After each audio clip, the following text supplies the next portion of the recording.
is DNA. Mm-hmm. And it is very important, and it is an identifier. It is an individual identifier with the exception of identical twins. And so DNA we get from mom and we get from dad, and that's how. Now, you said something pretty interesting there real fast. You said identical twins. Break that down. What do you mean? Okay, so you have maternal and paternal twins, okay?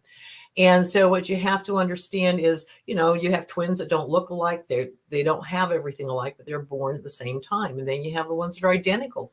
Their face, their looks, everything, their DNA, everything is identical. So DNA started happening, I'd say around really for law enforcement. It happened before, but it really started grabbing a hold in the later 90s, later 90s. The thing that really moved it ahead was the O.J. Simpson case. Let's talk about what DNA is. I mean, in terms of, what exactly is it? It's a map of the human genome, or break that down for us. Yeah. So DNA is something we get. We get half of our DNA from mom and half of it from dad. Okay. And this is what makes us up who we are. That's what makes us up, our hair color, our eye color, who we are. It's like the foundation of who we are. It's the building blocks of who we are. And you get this from mom and dad, and DNA technology has gotten so good that it can narrow it down. So what you get from mom and dad are called alleles, and you get one from mom and one from dad. And they have gotten it so good now they can even break down the alleles, because sometimes you and I, Chris, could share a same allele in the same location on the DNA. But they can even break it down now with next generation sequencing to exactly even more specific to who that allele belongs to. Okay, so it's really gaining. Technology is getting so good with DNA. In fact, when I started with law enforcement, you needed a blood sample the size of a quarter to get a DNA profile. Now that's a pretty good size, sample of blood. And that's how we always got it, was through blood. Now skin cells about the size of a pinhead. This is how far it's come, and it's gotten unbelievably good. And not only that, but when they are able to do DNA testing, the kits have gotten so sensitive now that being able to get better profiles on less DNA has gotten really good. And it's going to get better. It's just going to get better as time goes on. And just in the short time that I was, 20 years, it leaps and bounds. In leaps and bounds, it's gotten better. And this is our identifiers. This is who we are. So we've got 4 victims. Mm-hmm. And maybe the suspect, it's a hypothesis that the suspect during the attack could have cut themselves, but that's unknown at this point, from this perspective anyway. But let's say the individual had cut themselves. And you get a cross mixture into the crime scene. Walk us through what the steps are, to break that, to separate, and all the other stuff that goes along with. Walk us right into that room, and you're going to collect that evidence. Well, the first thing I do, and because this is what I do with my business, is when people come to me with a case, I want to see the crime scene photos. I want to see what's been disturbed, how the victims are lying. I want to see if there's defense wounds. I want to see what they're wearing, what's on them. I want to see everything around there. I want to know exactly how everything's lying. And they're calling this the pristine photos before anything's moved. Now, sometimes you don't always get that, because if medical's coming and they have to save a life, or they try to, things might be moved. But you try to get as best idea as you can. So if I were to walk in this, I would want to go in each room, and I would want to see exactly how things are, exactly how the victims are. Are they just laying there like they were asleep? Had there been a struggle? What's messed up? What does the bedding look like? What does the clothing look like? What is it I'm dealing with? Because when I see something, and I'll give you a good example, would be if clothing were moved, if something had been moved down or pulled up, I would know that had to have been touched by someone. So I want to focus on the DNA on those areas. Now, certainly when you talk about a knife, and what I'm understanding is they said it was and I don't know, because this is, as far as I know, it's a large knife. We don't know if it's it's a fixed blade knife. Okay, we fixed don't blade know. knife. Okay, fixed blade knife. Well, a lot of your kitchen knives are fixed blade knives. Okay, Right. and there's other knives. There's hunting knives. There's all kinds that are knives. So we would Military love to, knives. There's all kinds of stuff. all kinds. So depending on, you're not going to know what kind of knife that is, and you don't know what, because a fixed blade knife will usually have a hilt, so your hand could either hit it and not slide down, the blade, or it could have a small hilt, a thin hilt where it could. And certainly you're going to have a mixture. Today, there's software that can unmix mixtures, and depending on how many mixtures are present on that item of evidence or in that blood can be a big thing. So let me give you an example.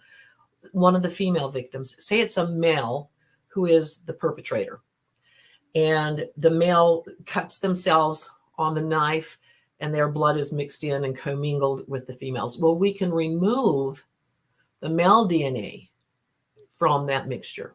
That can be removed and to be matched with somebody if we have a suspect or somebody we can match it to. If it's male on male and we have one male, you can still do the same thing, but you'd have to have a suspect that you can match it up to.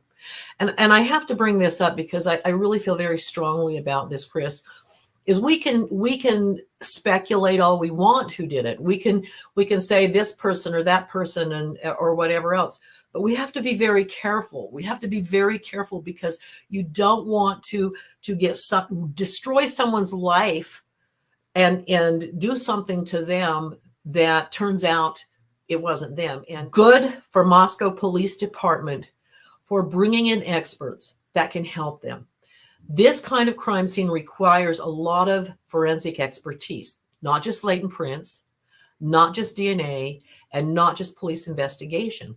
It can require tool marks, latent prints, DNA, serology, blood spatter, digital evidence, which would include videos, cell phones, cameras, surveillance, things like this, pathology, toxicology, psychological profiling, and impression evidence. There's so much out there. And a police department across the board, they do not have all these experts in their department. They have to reach out and work as a team.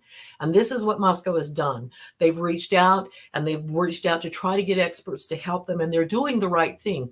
And they do need to take their time because you don't want to jump to conclusions or screw up the evidence or do something you shouldn't do. So working as a team helps bring that together, and it helps it become a better and stronger case. So good for them on this. And I know it's frustrating, and I know that the community is wanting to get answers done, but you just can't just hurry up and do stuff. You have to take your time. You have to break things down. The thing that bothers me about this case, there's 4 people that were stabbed.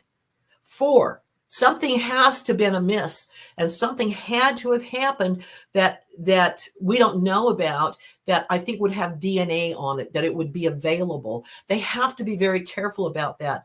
Now, there's so much technology out there for DNA now that not a lot of people are really aware of. And I do want to let you know that not every state laboratory, or every laboratory for that matter, has all this technology. There's some labs that have some technologies and some other technologies. Let me give you an example. One hair. What are you going to get with one hair with no root? Everybody says, oh, you don't have a root, you can't get DNA. Well, yeah, you can. You can get mom's DNA, mitochondrial DNA. And there is a lab that can do that. And if you have a suspect, you can match up that mitochondrial DNA to a suspect's mother's DNA. We all have mitochondrial. We have dad's, women don't have dad's DNA, but we all have mitochondrial.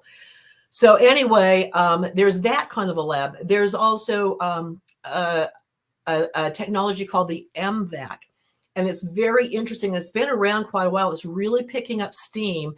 And it instead of swabbing for DNA, this is able to put a sterile solution on an item of evidence, and it sprays it out onto the item of evidence, and then it sucks it up at the same time. And what happens is DNA embeds in fabric, it embeds in rock, it embeds in things, and this solution loosens it up So those skin cells are loosened up and it's sucked up into a bottle, the sterile solution, like a little mini carpet cleaner.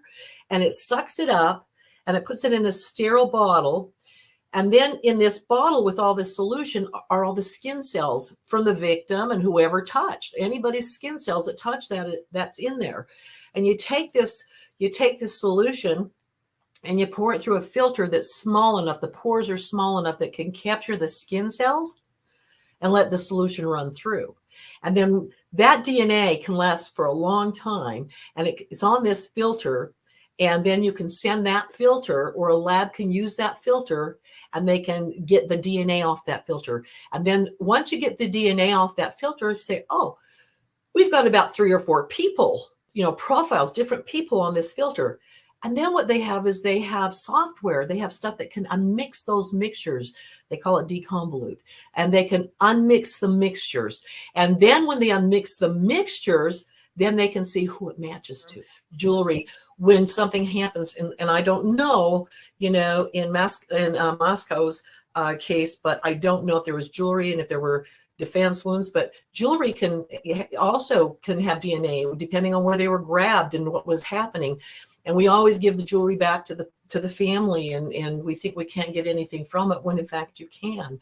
Yeah, that's really important, isn't it?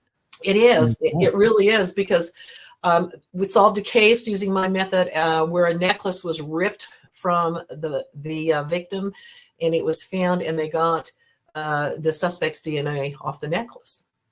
And so you want to do anything you can, whatever evidence is left behind, fingernail clippings, zip ties, all these small items that we have been able to get DNA from. I can get them off these small items, and it's proven. It's been peer-reviewed and it's proven. Can you get them off a watch? Can you get them off of watches? Yeah. Now watches will more than likely have a lot of victim, but like I said, now we've got software that can unmix these mixtures. And it's just, there's just so many things that it can get DNA off of. And, glasses, there's just so many things. It's depending on, that's why I say you want to look at the crime scene photos. You want to see what were they like? What was their defense wounds? What were they wearing? What was their clothing? In some of the cases, there's been cases where I've seen where that they've been drugged, and you can see that their arm is out of the coat, and that somebody's dragging them, and when their arm's out of the coat and everything else is on, you're going to focus on that arm. You're going to focus on that coat arm, and you're wanting to go for that touch DNA, because that's what I deal with, is touch DNA. There's other ways you can get DNA. If you can see the blood and everything, you can swab it up. There's other things you can do. You can go cuttings or whatever, but you cannot see touch DNA. And do you know really where they're touching? So with the MVAC, it can do a larger area. Figure just somebody touched my shoulder and grabbed me and grabbed my stuff. How many swabs would that take? To try to get into those weave, and can it only get it can't get deep down into the weave like a solution can in a vacuum, and it can collect more area. And you're looking at sheets, I'm assuming, in this case. Now you're looking at bedding. You're looking at probably clothing. There's just so much available, that's touch DNA. You won't see it, but it's touch. And sure, there's going to be mixtures. Genealogical DNA, that's huge. And that's getting even better and better. Most of the genealogical DNA, you either have to have a major profile or just one contributor. You can't have mixtures.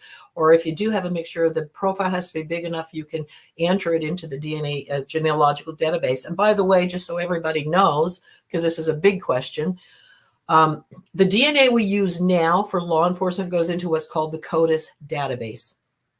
And it uses STR DNA, which we all have STR DNA. We get that from mom and dad.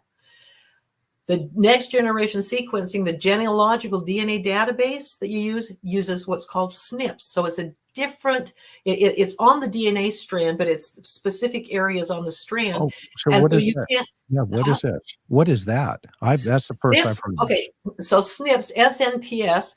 SNPs are what they call it phenotyping, and can tell you they're more of an identifier than just the STR DNA. So they call it phenotyping, and that's how they can get the pictures. You might see how they'll say that person has a 90% of having blue eyes, freckles, skin color, hair color. It'll give a percentage.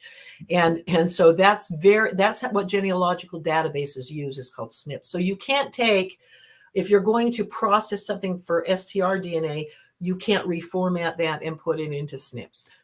If you were to search inside of that house, what advice would you give the forensics team in terms of places to look, oddities?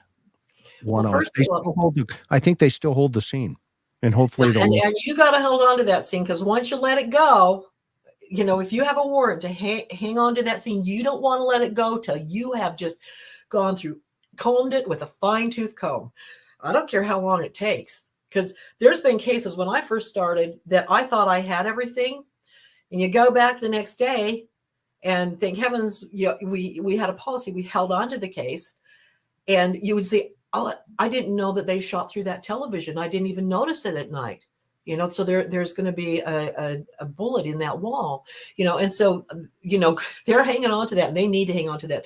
So first of all, the first thing we do when we go into a crime scene is you take pristine photos before anything's been moved.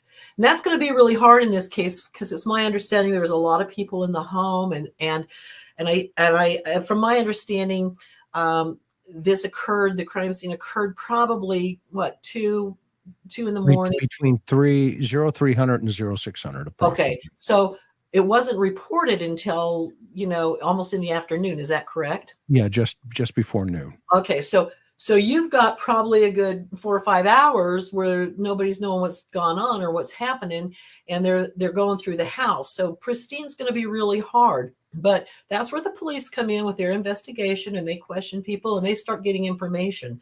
And it doesn't all come together at once. There's just so much going on. And the pristine photos are where you take photographs before things have been, moved, or if they have been moved, you get information on where it was and what was happening and what were you doing, all this. It's a lot of work. But you look at the photos, and then I would go in, and this is how I worked it. You see where the bodies are. You see where they're laying, and you see what's happening. You see what's been disturbed. You see where what's been moved out of place, and you have to try to understand how things were and what that suspect or that perpetrator, how did they gain entrance? How did they get into that room? You want to see how the doors are. You want to see how the windows are. You want to see how the bedding is. You want to see, how the pillows are. Pillows are a big thing. They're huge, because sometimes if you don't hear any noise, there's been a lot of cases where pillows have been held over the head of someone to shut them up and to keep them quiet. And that'd have a lot of touch DNA on it. You want to see, how is the bedding, and all. That's what you look at the victims. You look at that where everything has happened, and then you look around the room. What's the objective here? Did they steal something? Were they looking for something? What were their involvements with people? Did they owe money to people? Were they involved with certain things that, might have put them in a really high victim type of situation? These are all these questions, and it takes time, Mm-hmm. a piece at a time. It's like a puzzle. You got to put it together, and you don't get all the pieces at once. And that's why you bring in the different forensic experts, and they all add a piece to that puzzle to help bring it together. I love it. You are fascinating. If you're just joining with us, I'm talking to Francine Bardole. She is, internationally renowned, and she is the inventor of the Bardole method. How long can DNA survive on any type of given surface? DNA can survive for a very long time. What is critical, especially with crime scenes, is how do you collect that DNA? Okay. Now, so the rule of thumb is, if you're going to do anything with DNA, you don't put it in plastic. You don't put it in jars. You want it to breathe. It's a living cell. It's a cell. You have a skin cell, and in that skin cell is the DNA. And that skin cell is like the shell that protects that DNA. Okay.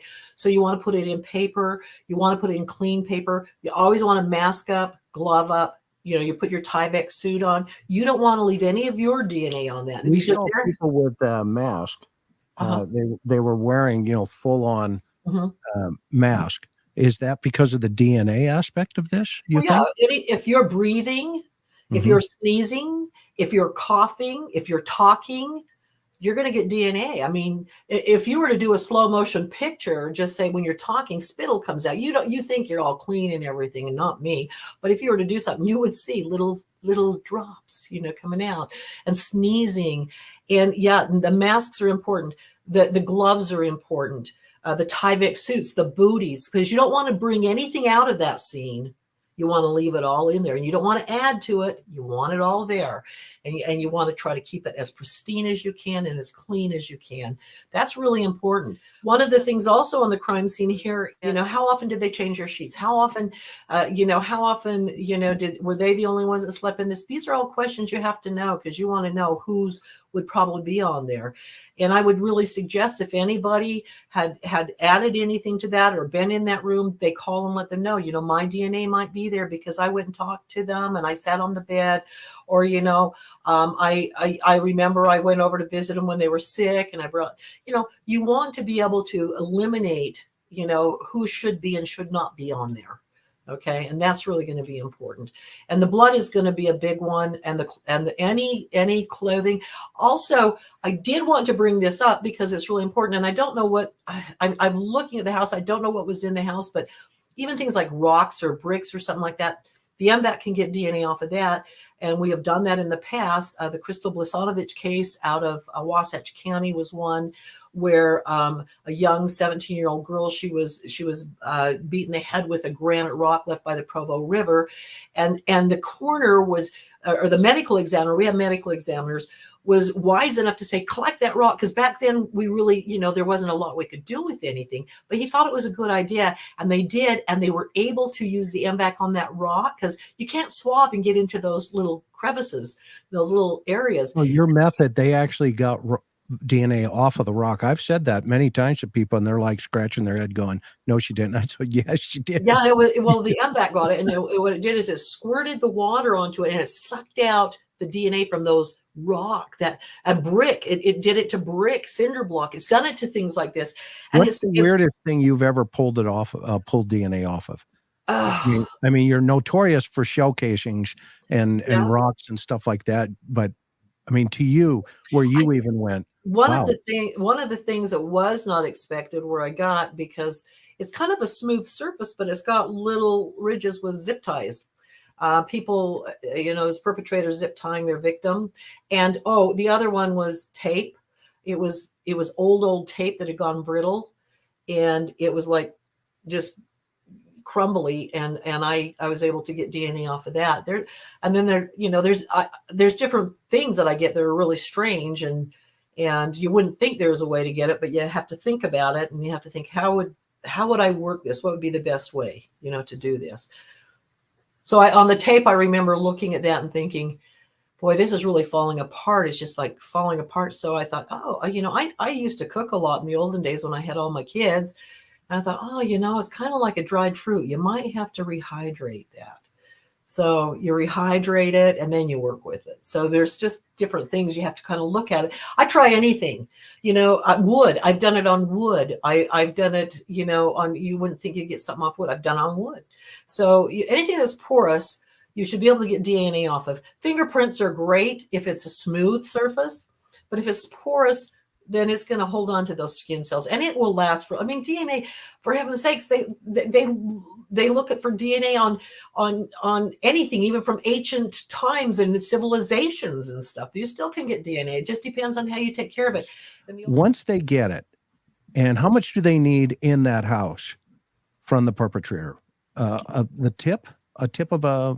They don't need a lot. Your biggest situation, your biggest hurdle is going to be the mixtures. That's going to be your biggest hurdle. So you want to make sure that you're using. If they have it under their fingernails and they stuff. can have it under their fingernails. Well, but here's the thing on fingernails. I tend to get really good results off of scrapings rather than just fingernails. Yeah. Fingernails, you can get DNA from them, but the scrapings, when somebody's clawing or trying to get, you don't really see very long fingernails often on people. Usually you get a fingernail clipping. It's not that huge. It's really not that big, but fingernails are big. We have done it on, I have done DNA on, you can do it on teeth. You can do it, if they bit them. We've done it on plaster casts, that they took plaster casts because the person could have bit them. I think the newer the case, the better your results are. So you can wait till it gets real cold. Even though I'm called Cold Case Solutions and Resources, I work on newer cases as well, because the sooner you get it, the better the results, because the handling and how it's stored, there's so many things that can come into play. And so you want to try to minimize the handling, the storing in how it shouldn't be. If it gets too hot, heat can ruin it. There's just so many things. And so there's so many things you can to get DNA from, and it does last. But how this works is, I'll just give you an example how I work. And so whether it's a swabbing, I use filters. Most labs use swabbings or cuttings. And so what I'll do is I only use two technologies in my lab. I use the Bardole method and the MVAC. Those are the only two. Those are both for touch DNA. And I use a filter. And so the filter it's about, probably about that big around. Okay. And I suck up the DNA and I pour it on this filter, and it kind of disperses itself fairly evenly on the filter. I won't say completely evenly, but fairly evenly. Now you got to remember, when you're swabbing, if you're swabbing for something, you better be turning that swab so you're getting, the same amount as you can on that entire swab, because what a lab does, it'll cut the swab. And usually we have to save about half of it for defense. Okay. And the other half, is going to go for prosecution. And so you don't want to use it all if you don't have to. Now, if we believe in this case, the suspect is male and we're in the female's room, we want to know what males had access to that room. And if none had, then we got male DNA. We want to know, who does that belong to? Now, I don't know if it's mixtures or not at this point. And this is called quant or quantitation. This tells you how much DNA. That's the first thing to do. And they clean up the DNA. They make sure they get all the inhibitors, everything off. Okay, it's all clean. And then after that step, then they take it and they do DNA testing. And that's where they try to see that's where they'll find out if there's mixtures, is during the testing process. And when you do this type of testing, you better have some sort of software or something to unmix those mixtures, because a lot of the times that's the biggest hurdle, is those mixtures. And there's right now a lot of labs use Star Mix. They also use True Allele. True Allele does really good. And Mixolydian Forensics is just coming out. They're not finished, but they'll be coming out. And they're the ones that get really high accuracy, and hopefully that all works out really well. And I'm just telling you, it's going to just keep getting better. So this is what we're going to have to work with, is how much DNA do we have? Is it enough to go forward with? And if there is, we'll do DNA testing. And how many mixtures do we have? And that's what we have to do, is we have to find out who has a right to be in those mixtures and who shouldn't be in those mixtures. Interesting. I'm telling you, it's not unusual to wait weeks. It's not unusual.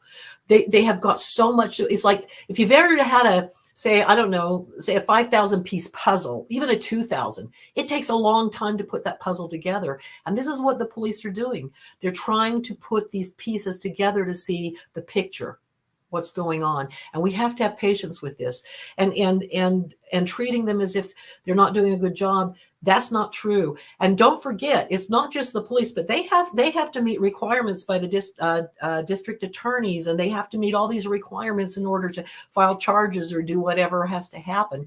They're at other people's mercy too. They have to wait for lab results. They have to wait to see, who does this belong to, who doesn't, and that's time consuming. This case, these kids, there was a lot of effort put in this. There was a lot of time put in this. And that person, I guarantee you, did a workout. And I don't care if they wore gloves or not. There's something. And hair. Remember what I told you about the hair? It used to be, in order to get a DNA profile from hair, you had to have a hair root. That's not the case anymore. And so all I'm saying is things are getting better, and you can get from one hair, you can get a DNA profile. It would be mitochondrial. That's mom's DNA. And you can match that up. So are they using your method? Do you know? And obviously, if they send it to a lab that has the MVAC system, they're utilizing. I would hope so. And if not, certainly I'm available, because the MVAC is going to be, I think it would be very pivotal in this case. Now,